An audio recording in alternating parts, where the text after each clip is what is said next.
historic, actually probably about 15 minutes out, but they're facing the wrong way. And check this out, there's all this barbed wire that's down. And oh my gosh, so Mark's over here, he stopped for me, and Missy's in the back. And there is flies like freaking crazy. I need my little net around. It's like, you've got to be kidding me. But we found them, but I can't get in any further because there's all this barbed wire. But how pretty is that? Finally, yay. Well, hello. So we are doing a road trip. And why are you laughing? There's lots of flies. Kayleen loves flies. You should see her arms going everywhere. It's amazing.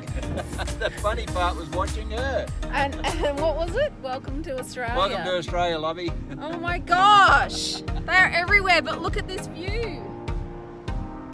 Mark saw them on the side of the road, so we stopped. Can you see the flies running around in front? And we got a special one in the back. Missy. Hi. Hello. Road tripping.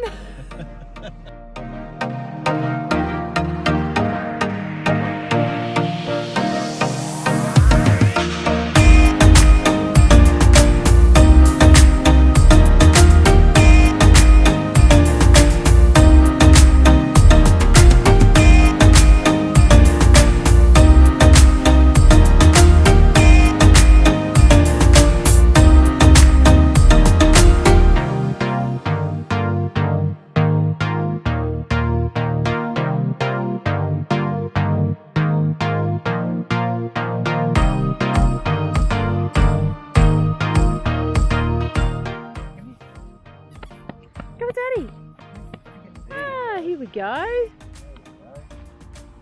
you got the view. So what are you doing? Teaching the dog how to be a rail master. Is that what this is? Changing tracks, baby. Changing tracks. Where would you like to go? Wallangarra or Brisbane? Push that forward, you go to Brisbane. Pull that one back, you go to Wallangarra. Where are you now? Wallangarra. Oh, where's that? Back at Burke, middle of nowhere, on the Queensland border, somewhere between New South Wales and Queensland. Yeah. Go down that way, you go to Stanthorpe. And over behind there, the police and everything, and they're still doing their border checks. We'll have to check that out again. You reckon, Missy? Hey, they're pretty good.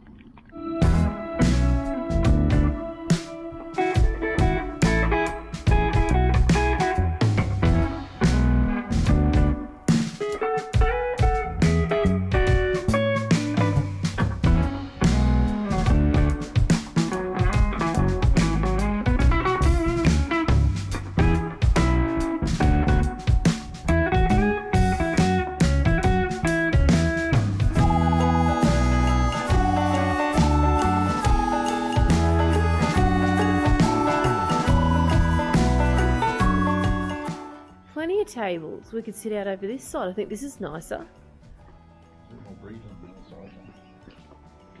We'll soon find out. Size of that and the cream, what is it? It's cream. Oop, and mango. So what is it, a mango frappe or something? Yeah. Oh my goodness. What's it like? It's really good. The cream's fresh cream. Really? And is that mango on top or is it a mango sauce? It's like a mango sorbet. Oh really? Mm. Oh wow. Yum. So Shame you don't like mango. We're in Wallangarra. We're at the Wallangarra railway station. So it goes to Sydney that way, Brisbane behind me. Closed down in '93 and was restored. They did a grand opening, only opened it once, and everybody came, and then basically nobody showed up again. It started falling apart again, so a local ended up buying it, converting it into a cafeteria, museum at the other end, and a local store, I guess, for lack of better words, inside.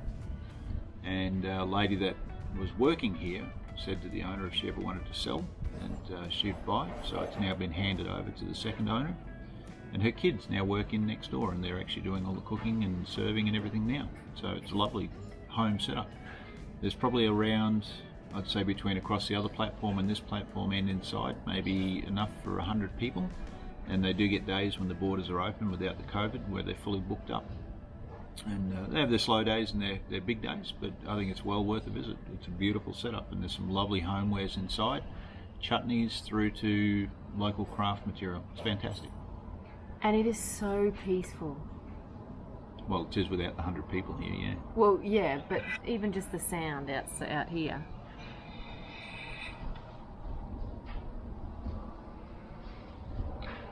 We both just enjoyed the most gorgeous breakfast.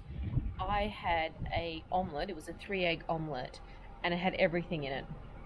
Tomato, shallots, cheese, mushrooms, bacon. The bacon had actually, it must have been twice cooked. It was crunchy on the inside, but it was so unique because the sauce was actually a sweet soy sauce. Oh my gosh, it just made, I never would have thought. It was delightful, just devoured it. And Mark had the eggs Benedict, and he had a hollandaise sauce, and it was a homemade one, wasn't it? Yep. It was amazing. And it is so peaceful. I could just have a kip here, someone else having a snooze, but not that one, but down here. Yeah, you can bring your dog, they don't mind. You just have the puppy dog outside, but at the moment everyone else is left down here. So gorgeous. Got to check it out, worth the drive, just beautiful. And so we think, you know, we might head and we're going to try some other food tasting and some wine and some ciders. Just going to like eat and drink our way around the Stanthorpe, the, what do they call it, the Southern Downs Granite Belt District. Really good. Amazing boulders in the background. Pretty. You want to go to the winery? You want to go taste some wine? Yeah. What do you reckon? Or you want to chase some rabbits like you were last night? Take the wine. Take the wine. Take the wine. Take the wine. Yeah. What a cute entrance. And there's a puppy dog to greet Missy. Oh, it's running away. This is just gorgeous.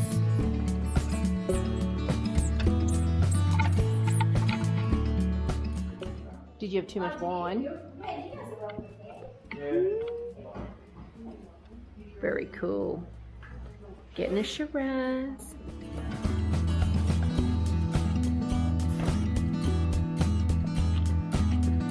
So we've got our wine.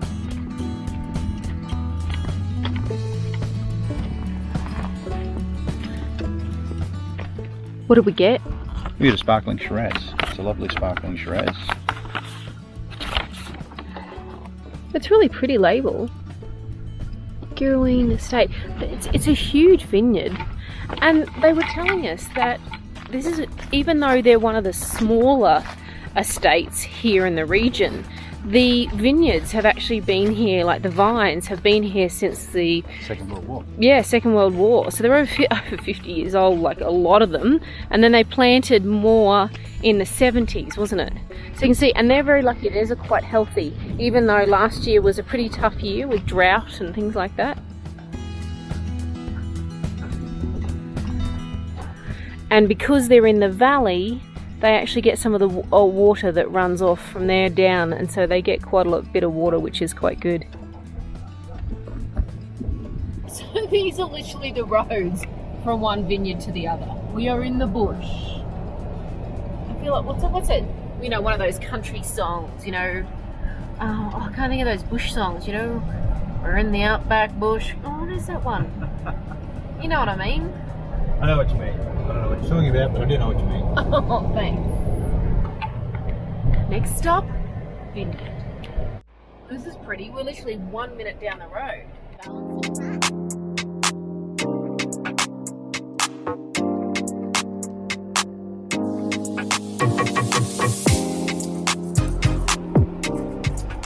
So we've now literally just gone across the paddock. That was the last vineyard. And now we're at one that's called Balancing Heart. It's so pretty. And we are trying what is really lovely, and it's a sparkling, but it is a sparkling Shiraz crossed with a Pinot Noir. And it's really pleasant. Like they do in France. So yes. It's aged in the bottle for 2 years to give it that sparkling. Yes. It's a very unique taste. It is a very unique taste, and Missy is underneath the table because Missy got greeted by 2 beautiful German Shepherds, but they're a bit too over-loving. They were over-loving to her, and I think she feels violated now. now, so she's having a little rest down here. She kind of told them I don't do that on the first date. But we're also going to try, they've got cheese platters and a ploughman's platter. So we're going to try a ploughman's platter. Sounds pretty good. Oh my gosh, look what just... The ploughman's platter. It's pretty impressive, hey? It is very impressive. And this wine that you've got, it's a Verdillo. Is that right? Yes. Verdillo? Verdillo. Let's pronounce that correctly. Yum-o. It's lovely. It's just a nice light white on a summer's day. Fantastic. And we just cracked up because the actual suburb where we're at is Wyberba. Interesting suburb. Wyberba. And its Balancing Heart is the vineyard. And look, there's little artichokes, a little bit of cheese, a little bit of chutney. I believe it's like local chutney. How cute is that? Get into that. What are you going to try first? Gherkins. Has to be the gherkins. Oh, yummy. Balancing Heart. So look, the labels are so cute. So every one of them have, what did she say? It's a balance of... Science and oh, we've had too many to remember what that is then. But like you got Campfire Fusion, they're 2 hearts. This one here is really interesting. It's a Viognier. Viognier. So came out of France. So in the 80s, when all the small vineyards started manufacturing Chardonnay, they pulled out all of the vines. Prior to Chardonnay, because of the popularity around the world basically, but prior to the Chardonnay, individual wineries had a Viognier, which was more a local wine and a local grown grape. And now there was one vineyard that was left that had about 30 acres, I think she said. Yeah, 30 something vines like or that. 30 acres, something like that, of the Viognier grape, and they imported it from overseas, and it now grows in the paddocks behind. Yeah.